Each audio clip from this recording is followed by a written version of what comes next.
va dire 2-3 choses pour aujourd'hui. Merci pour ta parole, Seigneur. Donc, nous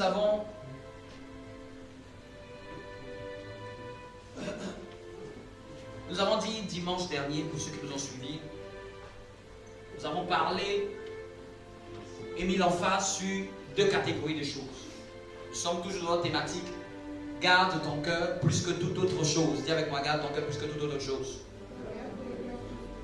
Ou surveille par-dessus tout ton cœur. Donc, on avait dit, merci Saint-Esprit, on avait dit que le cœur est la plateforme par laquelle tout passe. Le cœur, c'est la partie intérieure de notre être spirituel. On avait dit que c'est ce que Dieu regarde le plus. D'ailleurs, quand le prophète Samuel est allé pour oindre un nouveau roi, c'est là où Dieu nous a fait comprendre qu'est-ce qu'il regarde. Le prophète Samuel avait regardé l'aîné de David, Eliab, qui était beau, grand et fort. Et il avait dit certainement c'est lui le roi, parce qu'il avait regardé à sa taille, il avait regardé à sa corpulence, parce que c'était des personnes qui avaient fait le service militaire. En d'autres termes, David, lui, était comme un gringalet, un chétif, parce qu'il n'avait pas été permis qu'il fasse le service militaire. Mais les Eliab, c'était des costauds. Amen. Costauds, géants, balèzes. Quand le prophète Samuel a vu, il a dit ça, c'est lui le roi. Dieu l'a dit, détrompe-toi. Parce que vous regardez à l'apparence, mais moi je regarde au cœur. Non, l'apparence c'est pour les hommes, mais le cœur c'est pour Dieu. Amen. Notre apparence, c'est pour les hommes. C'est pour parler aux hommes. Quelqu'un me comprend? En d'autres termes, l'apparence de ce lieu, c'est pour que ça parle aux hommes. Ce que Dieu regarde en réalité, c'est notre cœur. Mais le problème, c'est qu'il faut être sage. Il faut savoir que nous sommes dans un monde où nous marchons avec Dieu, nous marchons aussi avec les hommes. Donc, il faut l'équilibre entre les deux. Il faut soigner l'apparence pour les hommes, parce que si même tu as fait un beau CV et que tu ne te présentes pas avec une bonne apparence, tu peux rater l'entretien, pas parce que Dieu était contre toi, mais parce que l'apparence a joué contre toi. Parce que l'homme regarde toujours ton apparence. Ton recruteur ne regardera pas ton cœur. Il va regarder à ton apparence, ta manière de parler. Il va regarder à tout ce qui est extérieur. Il va regarder ta mimique. Il va regarder tes faits et gestes. Il va regarder ce que tu fais d'extérieur. Ça, c'est pour les hommes. C'est parce que les hommes n'ont pas compris qu'il y a une loi. Il y a la loi de l'apparence. La loi de l'apparence, c'est pour être approuvé auprès des hommes. Quelqu'un me comprend? Mais Dieu regarde au cœur. La partie invisible. La partie cachée. La partie que les hommes n'arrivent pas à voir. Et il se dit d'ailleurs même celui qui en sonde les cœurs. C'est-à-dire que celui qui peut mettre l'oreille et va voir qu'est-ce qui se mijote à l'intérieur. Qu'est-ce qui se dit à l'intérieur. En d'autres termes, il y a des choses qui se disent dans le cœur, mais qui ne se disent pas ouvertement. C'est celle qu'on appelle pensée. Une pensée est une parole qui n'a pas été exprimée de la bouche, mais qui a été exprimée dans le cœur. Amen. Pendant que je parle, il peut y avoir des pensées dans ton cœur. Et la différence entre une parole et une pensée, c'est qu'une parole est une pensée exprimée de manière verbale, au travers de la bouche. Mais une pensée, elle n'est pas exprimée. Elle est conçue, elle est misotée, elle est manifestée, mais elle reste à l'intérieur. Et le problème dans le monde spirituel, c'est que si on devait mettre une balance entre les paroles et les pensées, qu'est-ce que le monde spirituel garde? Le monde spirituel garde les pensées. Parce que les pensées sont exprimées dans une dimension spirituelle. Et la parole est exprimée dans une dimension physique. Quelqu'un me comprend? Mais entre le spirituel et le physique, c'est qui domine? C'est le spirituel. Donc si tu dois demander à Dieu, d'abord, entre les paroles et les pensées, c'est lesquelles que le monde spirituel valide. Au-delà des paroles, c'est les pensées que le monde spirituel va valider. Donc si quelqu'un dit quelque chose, et que ce qu'il dit n'est pas ce qu'il pense, c'est ce qu'il pense qui est retenu. C'est pour ça qu'il dit dans sa parole, ce peuple m'honore du bout des lèvres, mais le cœur est éloigné de moi. Donc Dieu, tu es en train de nous dire, les paroles de la bouche, là c'est bien, mais ça ne te suffit pas. Tu es en train de dire qu'il faut que les paroles que nous disions soient en accord avec les pensées que nous exprimons. Notre cœur soit proche de ce que nous disons. En réalité, je définis la foi comme étant l'exactitude de ce que je pense et de ce que je dis. l'exactitude de ce que je pense et de ce que je dis. Quand ce que je me dis est égal à ce que je pense, il y a manifestation de foi palpable. Dis avec moi les pensées de mon cœur. Non, on avait vu un dimanche dernier avec cette présentation, on avait vu que dans le cœur, il y a ce qu'on appelle le jardin des pensées. Quelqu'un peut avoir un jardin, mais dans ce jardin peut avoir une plante qui n'a pas planté. Amen. Tous ceux qui ont un jardin savent qu'il y a des plantes qui n'ont pas planté, qui poussent dans le jardin. De la même manière que les pensées sont comme un jardin, il peut y avoir des pensées que tu n'as pas décidé qui commencent à pousser dans ce jardin. Mais le problème, ce n'est pas les pensées qui poussent ou les mauvaises herbes qui poussent dans le jardin de ton cœur. Le problème, c'est si tu les vois et tu ne les enlèves pas, tu es responsable de ces pensées. Tu me comprends? Tous ceux qui ont dans le jardin, ils savent. Ils savent que c'est de leur responsabilité d'enlever les mauvaises herbes. Ce n'est pas de la responsabilité de la mauvaise herbe. La mauvaise herbe, c'est son droit d'y être. C'est une terre, donc elle vient.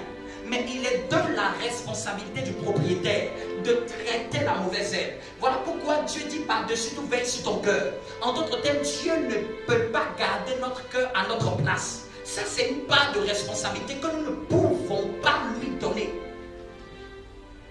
Amen. Nous pouvons demander à Dieu de nous aider dans ce travail. Mais Dieu n'est pas responsable de ce que nous laissons germer dans notre cœur. Même le diable n'est pas responsable de ce qui entre dans notre cœur.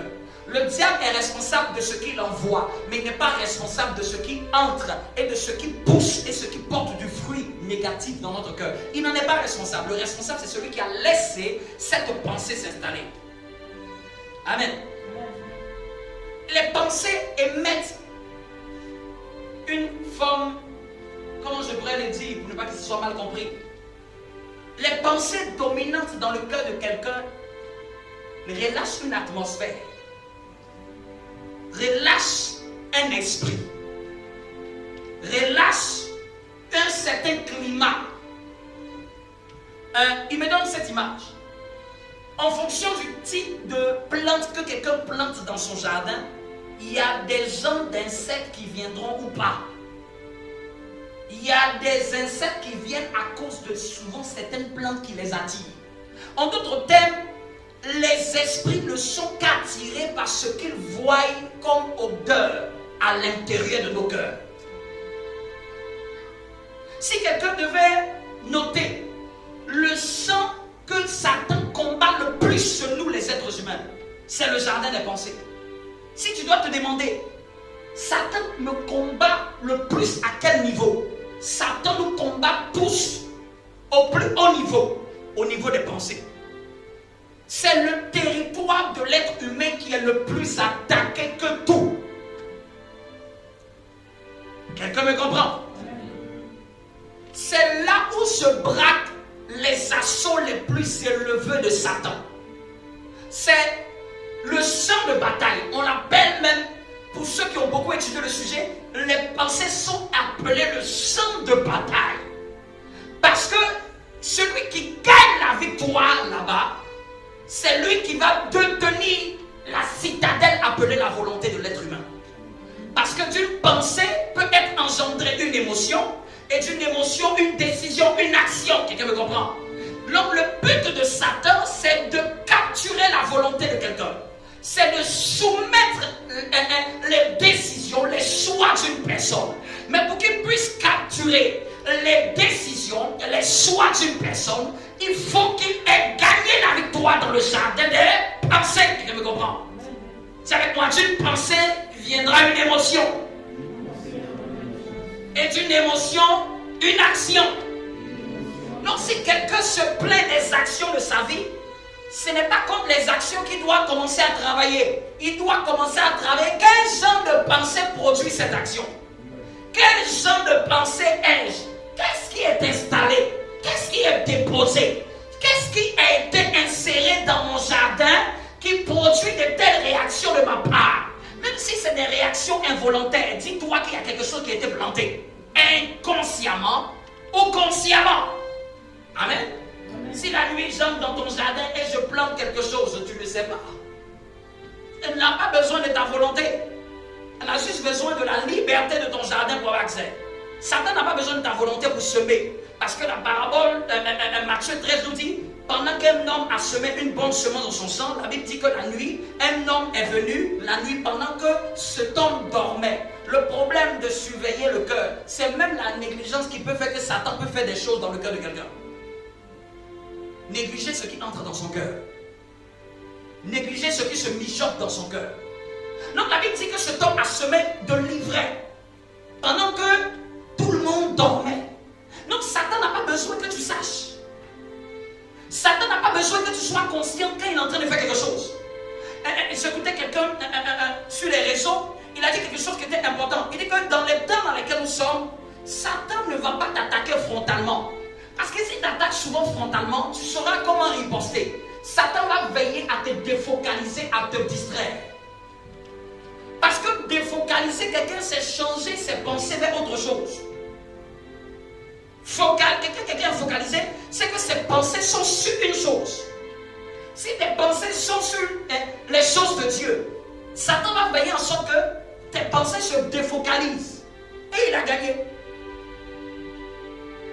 C'est-à-dire que tu es chrétien, mais il va veiller à te défocaliser.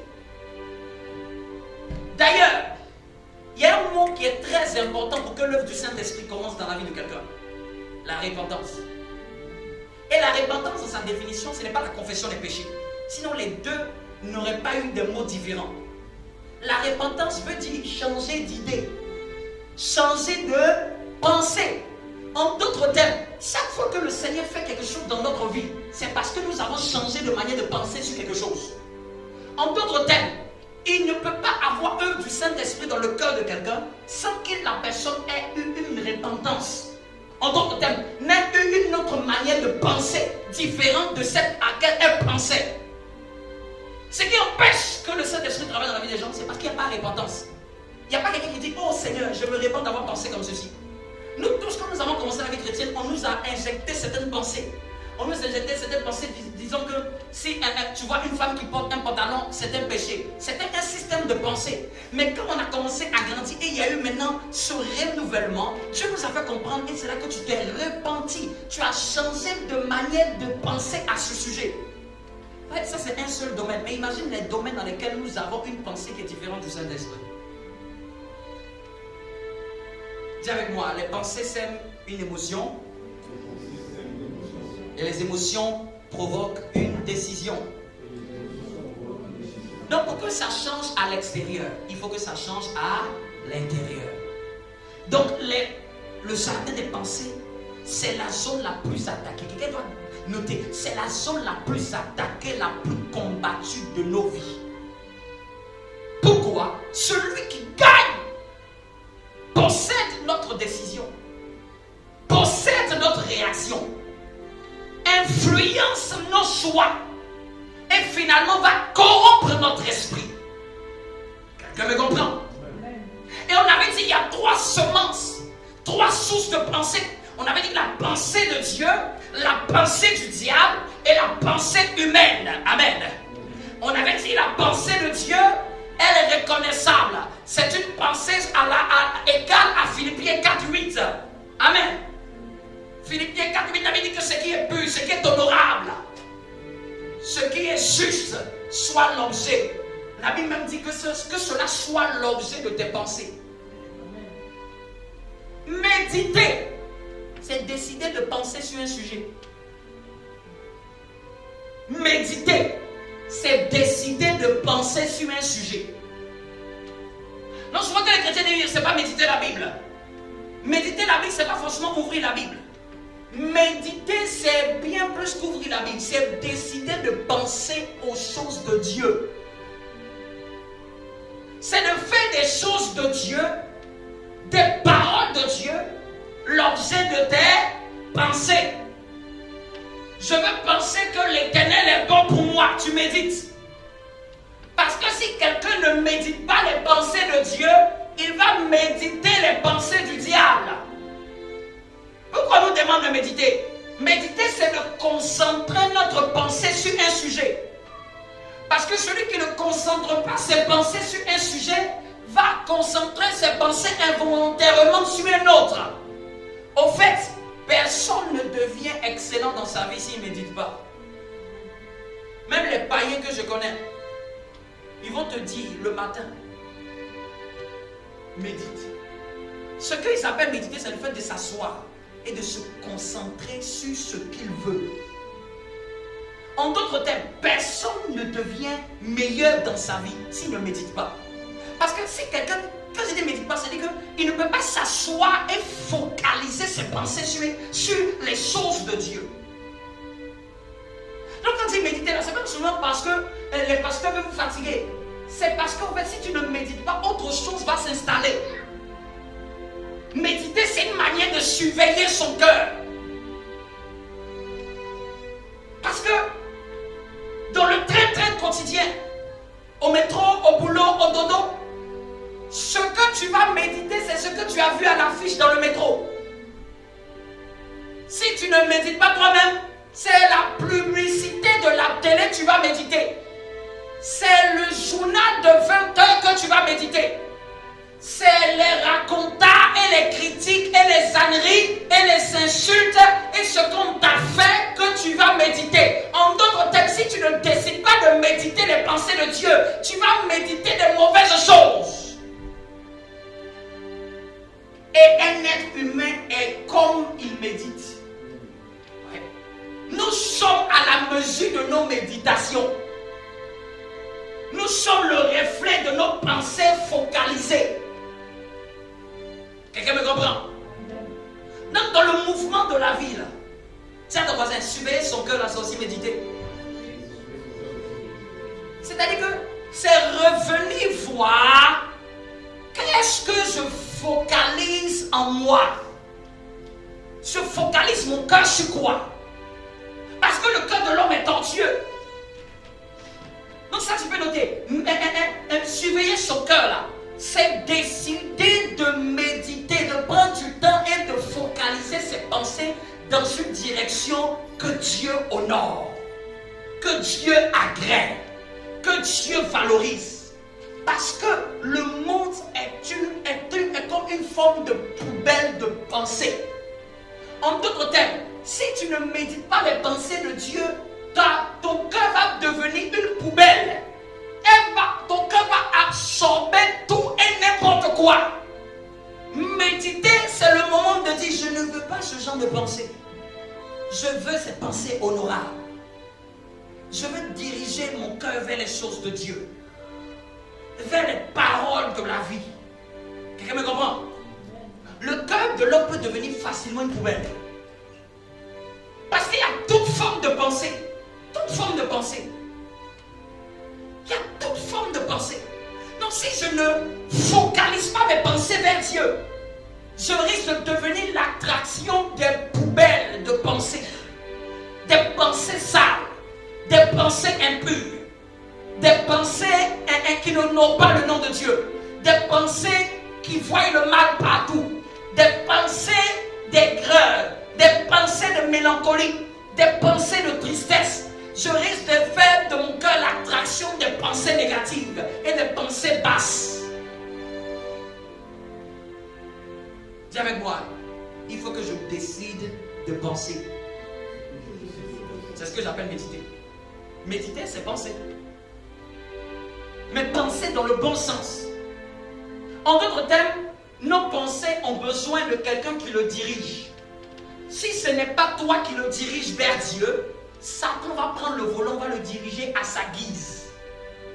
Tes pensées roulent, le moteur ne s'arrête pas. Si je dois donner une image, ça roule seulement. Ça roule. Parce que chaque jour que tu fais, on a des pensées. Donc il n'y a pas un jour que tu n'es pas assailli de pensées. Donc ça roule et ça roule. Mais c'est la direction dans laquelle elle va aller. C'est toi qui peux imposer une direction. Et le problème, c'est que quand nous n'étions pas dans le Seigneur et que nous sommes venus dans le Seigneur, nos pensées avaient de mauvaises habitudes. Ils avaient des habitudes d'aller dans un mauvais sens. D'aller dans des sens qui n'honoraient pas le nom de Dieu. C'est pour ça que quelqu'un peut être né de nouveau baptisé, mais ses pensées n'ont pas été renouvelées. Ses pensées n'ont pas été transformées. Parce qu'après être né de nouveau, il faut maintenant être transformé. Si Sinon, tu vas sentir qu'il y a un écart entre l'évangile et toi. Ton esprit est renouvelé, mais tes pensées ne sont pas renouvelées. Parce que ton esprit est bien disposé, mais tes pensées t'emmènent dans le mur.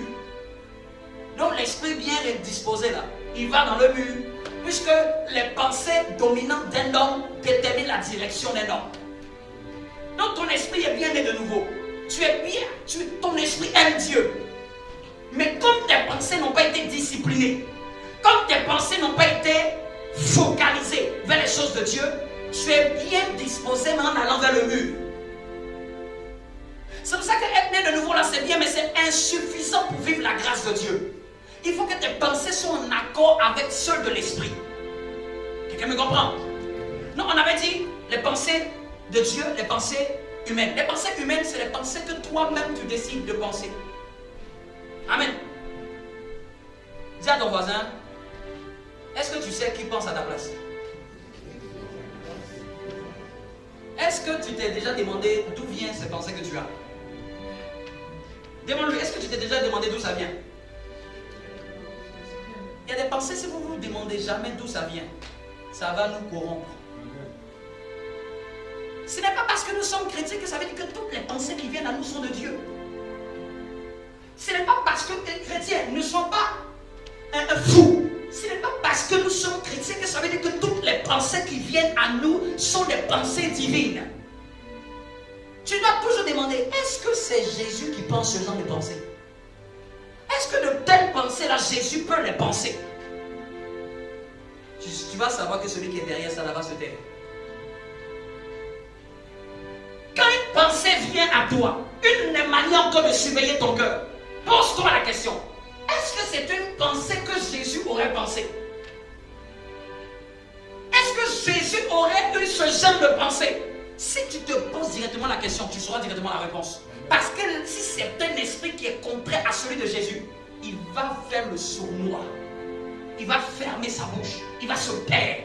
Il va avoir honte. Parce qu'il saura que tu viens de mettre le discrédit sur lui. La lumière. Les esprits aiment opérer dans l'ombre. Ils n'aiment pas opérer dans la lumière. Ils aiment opérer en cachette. Ils aiment ce qui n'est pas vrai. Ce qui est caché. Tu lui demandes, est-ce que ça c'est l'esprit de Dieu? De telles pensées. Nous ne prenons pas toutes les pensées qui viennent à nous comme étant oui et amen. Non, non, non, non, non, non, non. Ne prenons pas toutes les pensées qui viennent à nous comme étant oui et amen. Ce n'est pas parce que ça sort de toi que c'est toi qui as planté. Quelqu'un me comprend? Et Satan est champion pour faire sortir des pensées de nos cœurs. Et te faisant croire que c'est toi qui as pensé. Mais comment tu peux savoir que ce n'est pas toi? Tu dois te demander, est-ce que j'ai décidé de penser à ça? Je n'ai pas décidé et c'est venu à moi. Donc ce n'est pas moi. Ce n'est pas ma pensée. Parce que je n'ai pas décidé volontairement d'y penser. On dit qu'il y a péché en pensée que lorsque on a accepté volontairement de chérir une pensée qui n'était pas nôtre. Satan met une pensée. Même si au départ elle n'est pas de toi, elle vient. Tu dois dire non, ça c'est pas de bonne pensée. Je la refuse. Mais dès qu'on parle de péché en pensée, dès que j'ai aimé la pensée, dès que je me suis amouraché de cette pensée, dès que j'en ai fait d'elle quelque chose que j'ai cultivé, il t'a proposé des graines, et puis je dis viens te poser. Amen. C'est là qu'on parle de péché en pensée. Non, il y a péché en pensée. La première pensée n'est pas un péché, mais la deuxième que tu entretiens, elle peut devenir un péché. Quelqu'un me comprend? Parce que la première, elle n'est pas de toi, elle vient subitement à toi. Sinon, si c'est comme ça, tu vas passer tout ton temps à faire l'importance. Hein? Quelqu'un me comprend? J'ai connu une soeur, elle avait traumatisé comme ça. Je ne comprends pas. Toujours sur train de prier. Il y a une pensée qui vient à chaque fois, qui est négative. Je suis en train de prier, je demande pardon à Dieu. Je demande pardon à Dieu. Je dis, tu vas demander pardon à Dieu jusqu'à ce que tu vas être fatigué. Satan vient de t'avoir. Il vient te faire croire au fait que c'est toi qui penses ça. Donc tu es méchant, tu es mauvaise. Quelqu'un me comprend? La première pensée négative qui vient à toi, il n'y a pas besoin de repentance pour ça. Tu dois la refuser. Mais il y a besoin de demander pardon à Dieu pour de telles pensées quand tu as alimenté la pensée qui est venue à toi. Quand tu l'as toi-même, je l'aime bien cette pensée-là. Viens. Amen, vous me comprenez? Le deuxième regard est une convoitise. Le premier, tu n'as pas fait exprès. C'est venu à toi.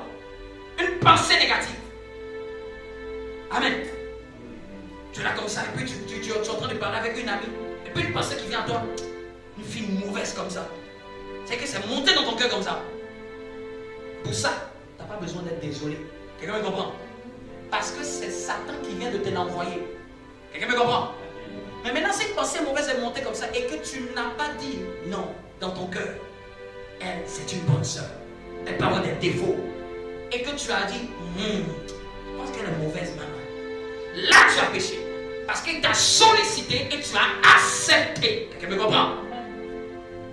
Donc, le premier regard, il est involontaire. La première pensée que tu n'as pas cherchée, elle, c'est une flèche. C'est une flèche qui vient à toi. Tu la jettes, tu la réprimes, tu la refuses. Même dès que tu la prends, je t'aime bien, hein? Je t'apprécie. J'apprécie cette pensée. Là, il y a péché. Donc, il y a péché en pensée dès que tu acceptes la première tentation. Tu acceptes. Tu continues encore d'alimenter cette pensée. Tu décides toi-même d'y penser. Il t'emmène une pensée impure. Et puis toi-même dans ta tête, tu décides de penser à cette pensée impure. En fait, tu pêches en pensée. Et le problème, c'est que quand on pêche en pensée, il va avoir des taches sur notre esprit. Des taches. Et le problème, c'est qu'il va être difficile que la pensée de Dieu s'exprime. Et Satan chaque fois met des pensées. C'est ton voisin, il faut apprendre à se repentir pour les pensées qu'on a nous-mêmes provoquées. Parce que les chrétiens pensent que comme ils n'ont pas péché physiquement, c'est qu'ils n'ont pas péché en pensée. On peut pécher en pensée. C'est pas parce que tu n'as pas péché aujourd'hui physiquement que ça veut dire qu'en pensée tu n'as peut-être pas péché. Mais je mets la nuance. Une pensée qui est venue délibérément d'elle-même, que toi-même tu n'as pas cherché, il faut la refuser. Mais une pensée, quand on se répand, c'est une pensée qu'on a nous-mêmes voulu alimenter. Vous me comprenez? Non, ne fais pas comme la soeur qui passait tout son temps de demander pardon, parce qu'il y a une mauvaise pensée, pardon, j'ai une mauvaise pensée dans le bus, dans le train, mon chien. Amen, vous me comprenez? Est-ce que ça va? Est-ce que ça va? Parce que tout le monde est fusillé de mauvaises pensées. Tout le monde est tiré, on tire, Satan tire sur tout le monde par des mauvaises pensées. Donc quand tu es éduqué, tu comprends que ce n'est pas de toi. Tais-toi, tu la refuses, tu la considères pas. Et tu diriges tes pensées vers autre chose. Quelqu'un me comprend? Tu diriges tes pensées vers autre chose. Sinon, ça ne veut pas dire que ceux qui sont spirituels ne sont pas attaqués par des mauvaises pensées. C'est faux. Même les plus spirituels sont attaqués par de mauvaises pensées. Même en tant que pasteur, souvent il y a des mauvaises pensées qui viennent pour que tu penses mal d'infidèles. Mais si tu ne gardes pas ton cœur, tu vas laisser cette mauvaise pensée-là t'envahir, ton cœur va devenir noir. Quelqu'un me comprend? Tout le monde est attaqué par des mauvaises pensées. Mais c'est la manière dont nous réagissons. Si tu convoites cette pensée-là, tu as péché. Si tu alimentes cette pensée-là, tu as péché. Si toi-même, tu donnes ton cœur ouvert à cette pensée, toi-même, tu l'acceptes, ça ne t'indigne pas de telle pensée, ça ne te dit rien. C'est là qu'on parle de péché en pensée. C'est pour ça que Jésus a dit celui qui a convoité une femme et que dans son cœur, il a désiré être avec elle. Il a désiré être avec cette femme-là. Et puis il dit cette personne-là a péché, a commis l'adultère. Parce que dans son cœur, il a désiré, il a volontairement désiré. Quelqu'un me comprend? Dis à ton voisin, même dans la pensée, il faut avoir des limites. Parce que comme c'est une partie invisible, les gens se disent que non, on n'a pas besoin de limites. On peut penser à tout. On peut convoiter en pensée, c'est pas grave. Dans tous les cas, je n'ai pas fait. Mais ça rend le cœur souillé. Est-ce que je peux avancer? Amen. Et on avait vu après, dis à ton voisin, surveille ton cœur. Donc une des bonnes manières de demander, est-ce que Jésus aurait pu avoir de telles pensées? Tu peux te poser cette question. Est-ce que Jésus aurait pu avoir de telles pensées? Est-ce que Jésus aurait pu avoir de telles pensées? Ou bien tu peux te poser la question, qui pense? Qui est la source de cette pensée? Parce que ce n'est pas moi. Si c'est moi, c'est moi-même, je sais. Amen. Amen. Amen. Amen. Amen. Et après, on essaie de voir des profils de cœur. Les profils de cœur avec l'histoire de la parabole du sémeur. Vous connaissez cette histoire, Matthieu chapitre 13 ou Luc chapitre 8. Vous encore bien liés à la maison. Mais dans ces profils de cœur, Jésus a commencé à nous enseigner quelque chose de mystérieux. Il a parlé d'un premier type de cœur, le cœur qui est semblable à celui qui est comme sur le long du chemin. Dis avec moi, le cœur comme le long du chemin. Donc il y a un genre de cœur, une disposition de cœur qu'on peut avoir qui est semblable au cœur comme le long du chemin. Pourquoi Jésus parle de ces profils de cœur? Il est en train de révéler ici. Qu'est-ce qui peut faire que quelqu'un, spirituellement parlant, ne va pas porter du fruit? Qu'est-ce qui fait qu'un chrétien a du mal à porter du fruit de Dieu? Il doit examiner quel genre de cœur j'ai face aux choses de Dieu. Quel genre de cœur j'ai face à tout ce qui concerne les choses de Dieu. Parce que face aux choses de Dieu, ce n'est pas le problème qui est Dieu. Le problème, ce n'est pas le Saint-Esprit. Le problème, ce n'est pas toujours le pasteur. Le problème, c'est est-ce que j'ai le genre de cœur qui va permettre à ce que Dieu puisse faire ce qu'il doit faire. Quelqu'un me comprend? Comment je positionne mon cœur? Comment il est positionné? Donc le premier genre de cœur, le cœur comme le long du chemin, c'est le genre de cœur que j'appelle le cœur fermé. C'est déjà des gens qui sont déjà fermés. Ils ne sont pas ouverts à apprendre, ouverts à recevoir quelque chose de Dieu. Fermé avec l'évangile. Il est peut-être né de nouveau, mais il est fermé. Il ne veut pas apprendre. C'est un cœur désintéressé. C'est un cœur qui ne cherche pas à comprendre. Il ne désire pas comprendre ce qu'il veut de Dieu. Ce qui est écrit des choses de Dieu, il ne désire pas comprendre. C'est pour ça que priez quand vous voyez que votre cœur n'aime pas comprendre les choses de Dieu. C'est une attaque du diable. Parce que dans Matthieu, il a dit, ne la comprennent pas. Quand tu ne comprends pas, tu es semblable à quelqu'un qui ne va rien produire. Donc même quand on enseigne, tu dois te demander, est-ce que j'ai compris ce qu'on a dit? Parce que ce que tu n'as pas compris ne porte pas du fruit dans ta vie. Quelqu'un me comprend? Est-ce que j'ai compris? Pourquoi Dieu est si focalisé sur la compréhension? Si vous voyez quelqu'un ne fait pas quelque chose, c'est parce qu'il n'a pas compris. Il peut l'avoir connu, mais il n'a pas compris. La compréhension te pousse à l'action. Amen. La connaissance, c'est une connaissance, mais la compréhension, c'est que tu sais qu'est-ce qui en découle et tu te mets en marche pour voir cette chose se manifester. Dis-moi un bon amen. C'est un cœur fermé, un cœur négligent. La Bible dit que les oiseaux viennent et enlèvent. C'est-à-dire que c'est un cœur qui oublie. Méfiez-vous si l'oubli est à votre porte aux choses de Dieu. Ça veut dire que Satan, son travail, un de ses travails, ce n'est pas simplement de mettre les mauvaises pensées. Un autre de ses travails, c'est d'enlever les bonnes choses. Tu entends une bonne parole, ça doit te bénir. Il vient enlève. Satan ne donne pas de mauvaises pensées seulement. Satan aussi enlève les bonnes paroles de Dieu dans nos cœurs. Quelqu'un me comprend? Il n'est pas seulement celui qui envoie les mauvaises pensées. Dans ce verset-là, la Bible dit que les oiseaux viennent, il dit c'est le malin qui vient et qui enlève. Donc Satan joue un rôle aussi d'enlever de ta tête, d'enlever de tes pensées l'objectif des choses de Dieu.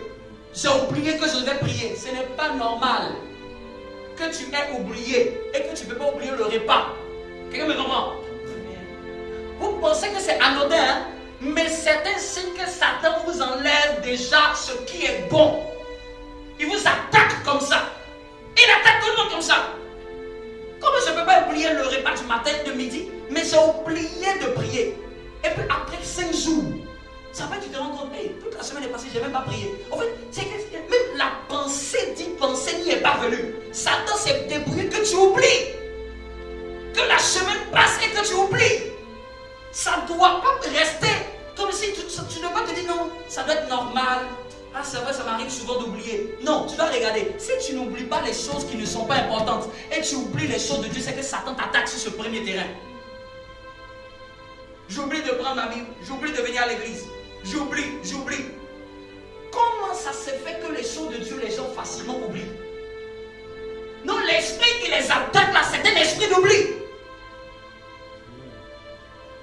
Donc dans ce premier cas-là, Satan va veiller à déconcentrer la personne. Non, il est chrétien, mais il n'est pas concentré sur les choses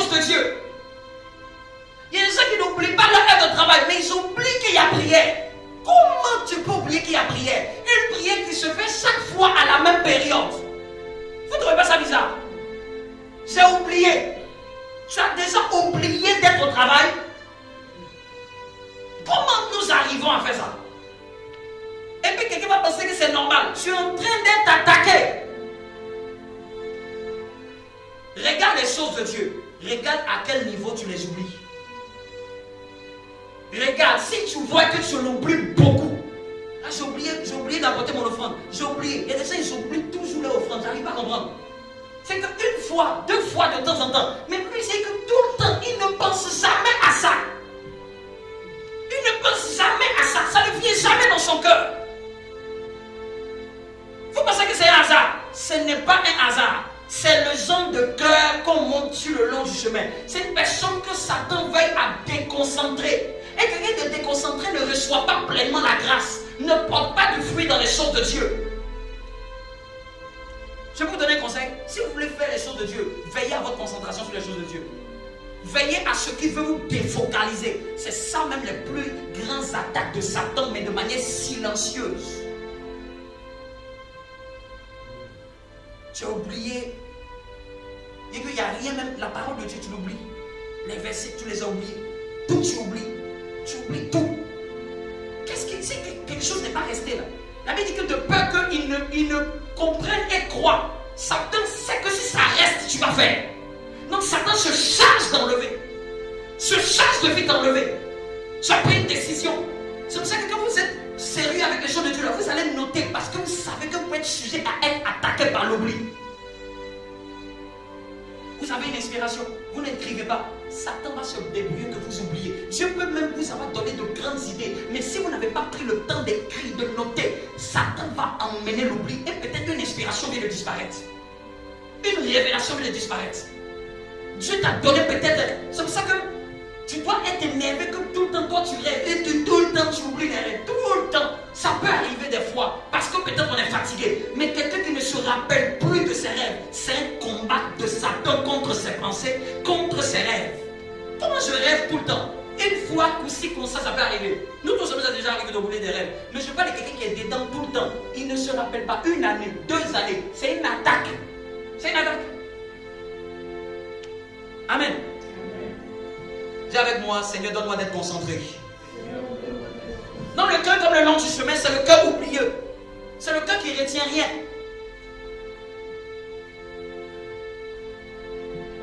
Dis avec moi, Seigneur, donne-moi de garder mes pensées. Surveiller ses pensées, c'est de voir, c'est de regarder et de faire attention de savoir tes pensées retiennent plus quoi? Est-ce qu'elles retiennent plus les bêtises? Ou est-ce qu'elles retiennent plus les choses de Dieu? Si tu vois que tes pensées retiennent plus les choses qui ne se donnent ni gloire à Dieu, et que tu vois que dans ces choses de Dieu c'est compliqué, c'est dur, ton cerveau a du mal à les retenir, au fait tu es attaqué. Tu es attaqué. Tu es attaqué même bien. Tu es attaqué au niveau de tes pensées pour que quand les choses de Dieu arrivent là, ça part dans le mur. Ça ne reste pas. Vous allez voir des gens, ils peuvent retenir un film, mais ils ne peuvent pas retenir un verset. Ils ne peuvent pas retenir un évangile, retenir un chapitre, retenir une partie, retenir une prédication. Regarde, les prédications que tu n'as pas, dont tu ne t'en souviens pas, ça ne peut pas te bénir. Ceux dont tu ne t'en souviens pas des choses de Dieu ne peuvent pas porter du fruit en toi, parce que ça n'y est pas. C'est du cœur que les choses sortent. Donc, demande à ton voisin, qu'est-ce qu'il y a dans ton cœur actuellement? Et on avait vu le deuxième type de cœur, cœur pierreux. Le cœur qui entend la parole, qui la reçoit avec joie, mais qui manque de profondeur dans les choses de Dieu. C'est un cœur superficiel. Donc c'est quelqu'un qui a une bonne initiative, mais dans ses limites, c'est qu'il va voir qu'il n'est pas endurant, il n'est pas constant, il ne répète pas l'effort. Il a commencé une fois, mais il s'arrête. Quelqu'un me comprend? Donc c'est quelqu'un qui a une bonne initiative. La parole de Dieu veut porter du fruit. Mais dès qu'elle va venir, lui, ce genre de cœur-là, c'est dès que va venir une épreuve, tu vas savoir quel genre de cœur vient, que tu es. Tu peux être un bon chrétien, tu peux être même ici avec nous. Oh, tu aimes le pasteur, oh, il prêche bien, mon cher. Mais tu vas savoir ton cœur le jour qu'une épreuve va venir. Tu vas savoir qu'au fait, depuis tout longtemps, tu étais le cœur pierreux. Parce que dès qu'une épreuve est venue, on t'a plus vu dimanche. Dès qu'un problème est venu, c'est fini, tu as baissé. Tu priais. C'est pour ça que quelqu'un me dit, ah pasteur, je prie. Et puis quand je vois qu'une épreuve est arrivée, il n'arrive plus à prier. Je comprenais au fait que même sa vie de prière n'était pas bien bâtie. Oui. Un jour, le pasteur Mohamed Salomon disait, il dit, il priait pendant des heures, 5 heures, 6 heures, 7 heures. Dès qu'un événement est venu, tous les 6 heures de prière, il n'arrivait même plus à faire. Même 10 minutes, il n'arrive plus à faire. Et puis il dit, mais moi qui priais, Dieu lui a dit, ta prière était basée sur un mauvais fondement. Ça se lève vite, mais ce n'est pas profond. Vous pouvez savoir si ce que vous avez de Dieu là est solide quand l'épreuve est là. Tu tacles les versets. Le jour que tu vas avoir un challenge par rapport à ces versets là, c'est le jour là que tu sauras si vraiment tu es raciné dans la foi. Donc souvent ces gens de cœur là, Dieu vient dire, t'es pas profond, tu as bien commencé, t'es pas profond. J'ai vu des chrétiens, ils parlent, ils mettent tous les slogans sur les versets, sur la Bible, ils mettent sur YouTube, sur Facebook de manchette. Le jour qu'une petite tentation arrive, au fait ça le ramasse comme si qu'il n'était rien. Au fait ça venait de révéler que, au fait, tu n'es pas profond. Tu parlais mais tu n'es pas profond. Tu n'es pas profond dans les choses de Dieu. Tu le comprenais mentalement le verset, mais tu ne l'as pas vécu. Donc demandez-vous, quand une épreuve arrive, regardez comment vous réagissez. Vous saurez si vous êtes profond par rapport à Dieu dans ce domaine. Vous comprenez? On n'est pas seulement profond quand on sent qu'on est profond. On est profond quand on voit l'épreuve arriver. C'est là que tu testes. Je sens, je tiens. Ça révèle ta profondeur. Et même le pasteur sait que, lui là, il est profond. Parce qu'il tient. Donc quelqu'un peut me dire, pasteur, je prie, je sens la vie de prière. Je ne vais pas m'émerveiller à cette période. Je vais m'émerveiller quand le vent va souffler. Je vais m'émerveiller quand il va traverser une épreuve. Je vais voir s'il peut garder les mêmes habitudes. Cette personne-là, c'est ce qui fait défaut. Dès qu'une épreuve survient, une occasion de chute arrive, elle relâche. Tu dois te demander, Seigneur, et tu te poses la question, pourquoi chaque fois je commence bien, je relâche? Je commence bien, et dès que c'est un peu, je sens un peu de tumulte, je relâche. Dieu est en train de dire, ce genre de marche-là, c'est une marche superficielle. Et il y a beaucoup de chrétiens qui ont une marche superficielle. Ils se contentent juste de venir à l'église. Ils se contentent, mais moi souvent là, je suis en tant que pasteur, je regarde et dis, mais j'ai pitié. Parce que le jour que tu as traversé une épreuve, tu vas pouvoir la supporter. Parce que tu te contentes juste du minimum. Tu te contentes juste de mettre le pied seulement un peu dans les choses de Dieu, mais tu ne veux pas mettre tout dedans. Parce que tu t'es formé toi-même un système de prière de sorte que ça n'aille pas trop. Parce que tu sais que si ça va en profondeur, tu vas porter les fruits de Dieu. Mais tu te contentes juste d'un peu. Et il y a beaucoup de chrétiens qui sont dans un peu superficiel. Un peu de parole, un peu de verset, un peu de prière pour moi, un peu d'huile pasteur, un peu. Ce genre de chrétien ne va pas loin. Je vous le dis directement, il ne va pas loin. Il va être balayé dès que le vent souffle. Dès qu'une épreuve, il va être balayé. Dès qu'une difficulté va arriver, dès qu'une tentation vient, il va rétrograder. Parce qu'il n'est pas profond. Dis avec moi, Seigneur, donne-moi d'être profond dans les choses de Dieu. J'arrive à la fin. Et on a vu le troisième type de cœur. Le cœur épineux. Le cœur qui lui reçoit la parole, mais lui-même se laisse étouffer par trois choses dont nous avons vu. Donc je ne vais pas entrer en détail ici. On a dit les soucis de la vie, les richesses et les plaisirs de la vie. Donc c'est quelqu'un qui est bien disposé, mais lui-même ses pensées sont ailleurs. Lui-même ses pensées sont plus sur ses soucis. Comme un jour j'ai vu quelqu'un qui dit, viens, tu vas prier. Il dit non, j'ai trop de problèmes, je ne peux pas prier. Il dit c'est parce que même tu as trop de problèmes que tu dois venir prier. Mais lui il estimait que les problèmes qu'il avait étaient trop, ce qui l'empêchait de pouvoir se concentrer. Non, il empêchait que Dieu puisse changer sa vie. Parce que lui croyait que comme il a trop de problèmes, il n'a pas le droit de venir chercher Dieu. Non, j'ai trop de problèmes dans ces temps-là. Mais c'est ça qui fait que tu dois être dans la présence de Dieu. Non, j'ai trop de combats dans ces temps-là. C'est ce qui fait que tu dois être dans la présence de Dieu. Non, j'ai trop de soucis, j'ai trop de difficultés. Une difficulté ne doit pas venir étouffer ce que tu as commencé dans ta vie. Non, il y a beaucoup de gens qui commencent, mais dès qu'il va venir des soucis, ou toutes c'est les richesses, ou toutes c'est les plaisirs. Ils aiment plus les plaisirs. Donc ça étouffe. Pas parce que Dieu n'a pas commencé, pas parce qu'on n'a pas mis quelque chose de bon, mais parce qu'eux-mêmes, ils laissent cette parole être étouffée. Et là où je termine aujourd'hui, c'est pour le cœur de bonne terre. Dis avec moi le cœur de bonne terre. Laissez-moi 10 minutes. Le cœur de bonne terre. Le cœur de bonne terre. On va lire. Ça sera notre passage, c'est sur ça que je vais un peu plus détailler pour aujourd'hui. Donc Jésus est en train de dire les trois premiers, Dieu ne veut pas que nous soyons dedans. Dieu ne veut pas que nous soyons dedans. Dieu voudrait que nous soyons le cœur de bonne terre. Mais nous allons voir c'est quoi le cœur de bonne terre. Amen. Luc 8.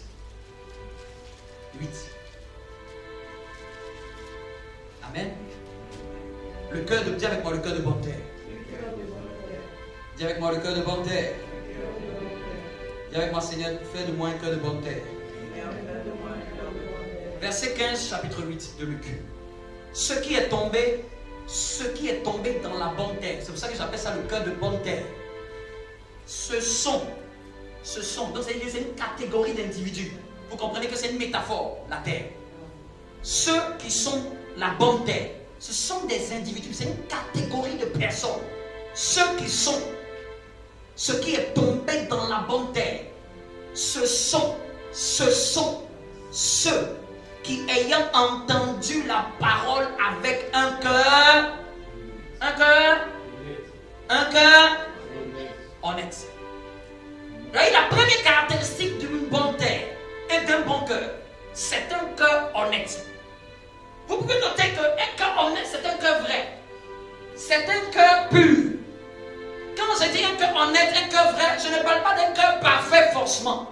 Quand je dis honnête, c'est un cœur qui est réaliste avec lui-même. Un cœur qui sait où il est, où il sait où il n'y est pas. Un cœur qui sait ce qui est bon et ce qui n'est pas bon.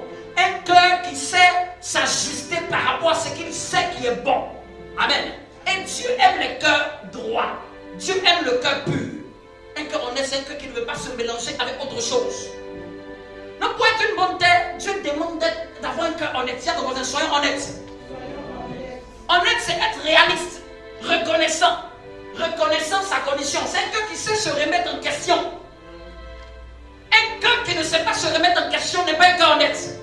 Quand tu es honnête avec toi-même, souvent on dit, sois honnête avec toi-même. C'est une manière de dire, reprends-toi en question, remets-toi en question avec toi-même. Sois réaliste, regarde toi-même ce qui ne va pas. Sois honnête avec toi. Un cœur honnête, c'est un cœur qui est honnête d'abord avec lui-même et après envers les autres. Dis à ton voisin, voici la manière de garder le cœur. C'est le contraire du cœur honnête que tu n'aimes pas, c'est le cœur faux, le cœur double, le cœur faux, le cœur qui est faux et trouble. Dis à ton voisin, ne sois pas ce genre de cœur. En fait, ce que tu es, c'est ce que tu penses et c'est ce que tu dis. Et tu sais te remettre en question, tu sais te remettre en cause, tu sais voir tes défauts, tu sais les reconnaître. Amen. Ce qui fait que les gens vont loin avec Dieu, ce n'est pas parce qu'ils sont parfaits de base, c'est parce qu'ils peuvent distinguer leurs défauts et peuvent dire, Seigneur, je sais que ça me fait défaut, aide-moi à changer, aide-moi à transformer ce caractère. Amen. C'est pour ça que les gens sont toujours surpris. Mais peut-être lui qui était méchant, c'est lui que Dieu l'aime. Oui, parce que lui il était honnête. Toi, tu croyais que tu étais bon, Dieu ne t'élève pas. C'est pour ça que la plupart des gens disent, mais celui-là que Dieu lève. Comment ça se fait? Comment ça se fait? Comment ça se fait? Attends, toi tu penses que tu es meilleur pour que Dieu t'élève? Nous pensons que nous sommes meilleurs. Souvent tu regardes le défaut, mais c'est pas celui-là qui parlait mal aux gens là. Et puis aujourd'hui il est dans la gloire. Tu es en train de dire à Dieu que non. Toi tu es bon. Et que c'est lui qui ne doit pas être élevé. Donc tu es en train de dire à Dieu que toi tu es parfait. Disons-nous la vérité, nous sommes parfaits. De base, est-ce que nous sommes parfaits? C'est Dieu qui nous change.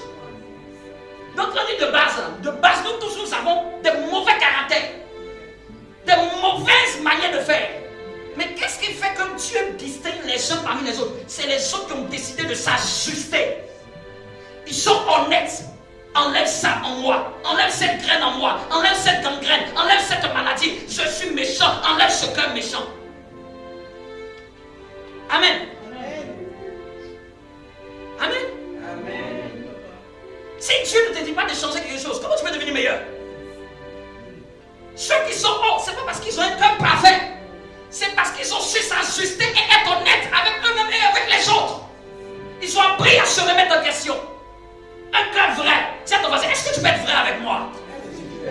Dieu n'aime pas le cœur faux. Pendant que je parle, je sens la présence de Dieu. Dieu n'aime pas le cœur faux. Le cœur faux, c'est le cœur cachotier, le cœur qui dit autre chose, mais ce qu'il pense, c'est pas ça. Que ton oui soit oui et que ton non soit non. Ce qui vient après, la Bible dit que ça vient du malin. Dieu préfère quelqu'un qui a même une décision, même si elle est mauvaise, mais son oui c'est oui, son non c'est non. Mais à peu près le trouble, on ne sait pas c'est quoi un conquête. C'est pour ça que je n'aime pas l'inconstance, je n'aime pas l'indécision. L'indécision c'est un problème. te décider, même si c'est une mauvaise décision, décide-toi. Mais l'indécision veut dire que Satan est en train de corrompre ton cœur. Comment tu ne peux pas te décider? Comment tu n'as pas de décision?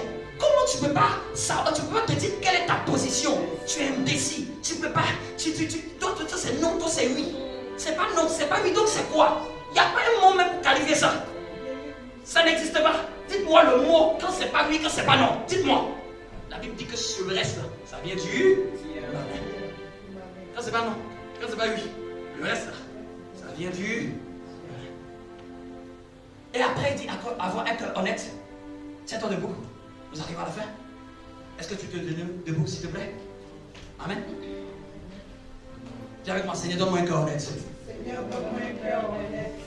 Quand on entend enseigner telle chose là, c'est là que quand tu vas en prière, au lieu de faire 20 000 prières, j'ai dit après avoir adoré, il faut prier pour ton cœur. Seigneur, donne-moi un cœur honnête, un cœur vrai, un cœur pur, un cœur droit. Et puis tu es dedans dans des minutes. Un cœur pur, un cœur droit, un cœur sincère, un cœur. Regardez la deuxième qualité. Il dit un cœur honnête et quoi? Ceux qui lisent, un cœur honnête et quoi? Et bon. Deuxième caractéristique d'un cœur agréable aux yeux de Dieu. Non seulement honnête, c'est-à-dire vrai, droit, mais après bon. Bon, c'est-à-dire que c'est un cœur qui est ouvert. C'est un cœur généreux. C'est un cœur joyeux. Quelqu'un me comprend? Bon, c'est un cœur qui veut du bien. C'est-à-dire que dans ton cœur, là, tu t'entretiens de sorte à vouloir le bien. À vouloir le bien partout où tu passes. Dans ton cœur, là, tu ne veux pas laisser qu'autre chose vienne. Amen. Un cœur qui fait du bien et qui veut du bien. Amen. Donc ça fait que quand une pensée va venir te vouloir du matin, non. Mon cœur doit être bon. Mon cœur ne doit pas être méchant. Même si les gens étaient mauvais avec moi, mon cœur doit rester bon. Même si les gens ne me reconnaissent pas ma valeur, mon cœur doit rester bon. Même si les gens m'ont méprisé là où je suis passé, mon cœur doit rester bon. C'est que mon cœur doit rester ouvert. Mon cœur doit rester serviable. Mon cœur doit rester généreux. Je dois avoir un cœur qui donne toujours. Même si tu as donné, on t'a tapé sur ta main, donne quand même. Amen. C'est ça un cœur disposé à être bon. C'est que le cœur est ouvert et généreux, serviable. Il veut toujours faire du bien. Il veut toujours le bien des autres. Il veut toujours donner de la valeur aux autres. Il veut toujours donner quelque chose de bon. Il n'aime pas ce qui est méchant. Amen. Amen. Il y a une chose que souvent je peux dire. Si je peux dire à Dieu, s'il y a une chose que Dieu m'a fait grâce.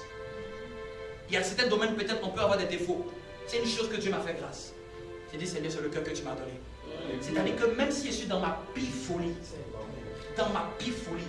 quelqu'un va me parler. C'est comme si en moi, il me donne d'essayer au moins de revoir.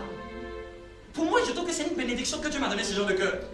C'est-à-dire que si tu n'es pas dans la folie, quoi.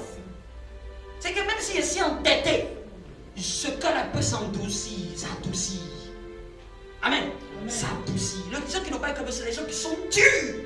Et puis ils ne peuvent pas s'adoucir un peu. Amen. Nous tous nous avons une dureté de cœur d'un domaine à un autre. Mais il faut qu'à un moment, Dieu peut adoucir ce cœur-là. Tiens, est-ce que Dieu peut adoucir ce cœur-là? Oui. Vous, qu'est-ce que Dieu doit vous dire de changer? Moi, Dieu vient à moi et me dit, mon fils, un cœur doux. Amen. C'est à moi le pasteur qui parle. Amen. C'est en train de dire que si moi-même Dieu, en tant que pasteur, Dieu vient me dire mon fils, un cœur doux, ça veut dire qu'il ne faut pas être dû à l'excès. Amen. Et quand c'est comme ça, c'est là que tu pries. Amen. Souvent les gens qui ont laissé le côté bon, c'est parce qu'ils sont devenus durs. Et tu sais qu'est-ce qui a rendu dur? C'est une mauvaise expérience. C'est une mauvaise amitié. C'est une mauvaise connexion qui a fait que finalement tu n'es plus un cœur bon. Tu es devenu dur, réfractaire, fermé, endurci, insensible. Un cœur qui n'est pas bon, c'est un cœur insensible. Il ne peut plus ressentir la cause des autres. Est-ce que je parle à quelqu'un? Les autres. Je n'aime pas le cœur insensible. Tu vois maintenant les gens traversent des difficultés. Ah, je connais ça. C'est que parce qu'à cause de ce que tu as vécu, tu es insensible.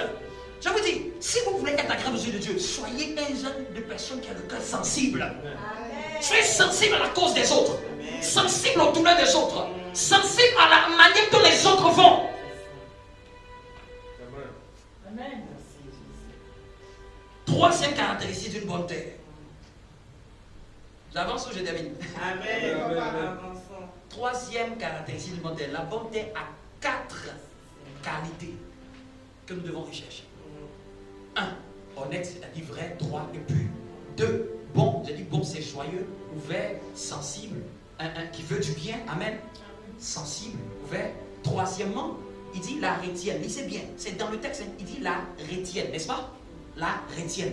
La rétienne, c'est les gens qui sont... le mot grec, c'est katécho, c'est-à-dire la possède, s'en empare. C'est les gens, quand c'est les choses de Dieu, là, ils s'en emparent. Amen. Il a dit la rétienne.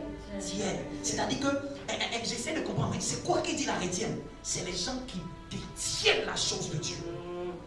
C'est pas quelqu'un seulement qui attrape, c'est quelqu'un qui la possède. Il fait de cette chose-là, pour lui, faire de cette parole-là sienne. Amen. Amen. Amen.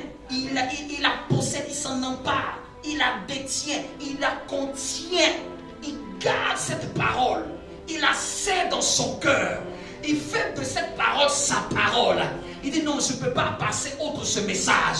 Je ne peux pas passer outre ce conseil de Dieu. Je fais de ce verset mon verset. Je fais de cette parole ma parole. Je la détiens, je la mange, je la bois. Amen. Voici le genre de cœur qui commence à porter du fruit devant Dieu. Mets la main sur le cœur. Il y a la quatrième. Et ça sera la prochaine fois que je vais toucher. La quatrième, il parle de la persévérance. Quelqu'un d'endurant. Voici le cœur selon Dieu. Honnête, bon, qui possède la parole et qui travaille avec endurance, constance. Ce qu'il a fait hier, il continue encore de faire. Amen. La prière qu'il a fait à Dieu hier, il continue à maintenir le cap. Il maintient les bonnes habitudes. Constant, constant, constant, constant. Cherche Dieu, cherche Dieu. J'arrête pas, je continue. J'ai jeûné en masse, je vais jeûner encore un autre mois. Il continue. Il ne prend pas pour acquis les victoires passées.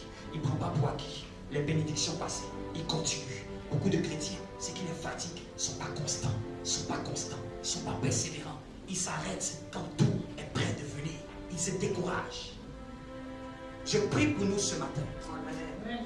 Dieu, donne-nous un cœur honnête. Amen. Un cœur vrai. Amen. Un cœur droit. Amen. Un cœur pur. Amen. Un cœur bon. Amen. Un cœur sensible. Amen. Un cœur ouvert. Amen. Un cœur généreux. Amen. Un cœur qui veut du bien. Amen. Un cœur qui fait du bien. Amen. Un cœur qui sait ta parole. Amen. Un cœur qui la possède. Amen. Un cœur qui ne l'oublie pas. Amen. Un cœur qui retient cette parole. Amen. Qui fait de cette parole son marchepied. Amen. Un cœur persévérant. Amen. Un cœur endurant. Amen. Un cœur constant. Amen. Un cœur discipliné. Amen. Au nom suprême de Jésus. Acclame Dieu très fort.